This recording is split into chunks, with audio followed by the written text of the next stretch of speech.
Bago sa saksi, sumuko sa mga otoridad ang 7 Indonesian na nagtatrabaho umano sa Pogo. Aminado po silang nasangkot sa scamming at nakaranas din umano ng pagbabanta. Saksi, si Salima Refran, exclusive.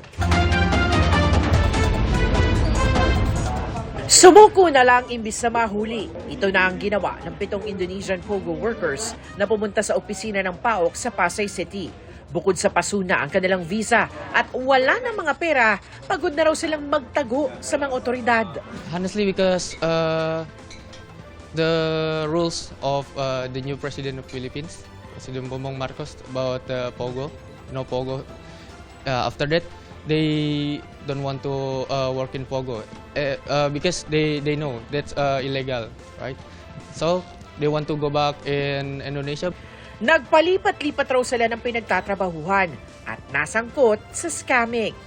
Pasay, Parañaque, Makati. The longest? 2 years. And then Yes. the shortest? 2 months. 2 months! Yeah. Illegal Pogo already. 2 months.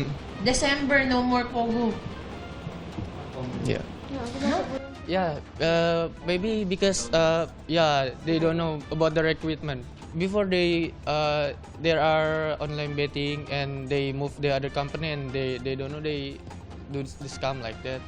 Hindi man daw sila sinasaktan, nakaranas naman daw sila ng verbal abuse, mga pagbabanta at malalaking salary deductions.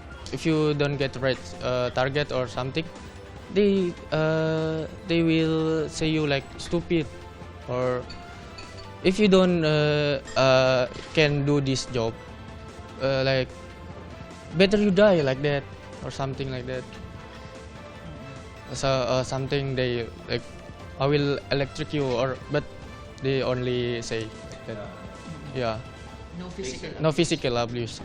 Sa ilalim sa profiling, biometrics at processing ng Bureau of Immigration ng mga dayuhan. Nakikipag-ugnayan na ang PAOK sa Indonesian Embassy para sa pagpapauwi sa kanila. Nagagawa naman ng paraan yan, kasi meron tayong embassy na kinakausap na minsan sila sumasagot pagdating sa mga plane tickets.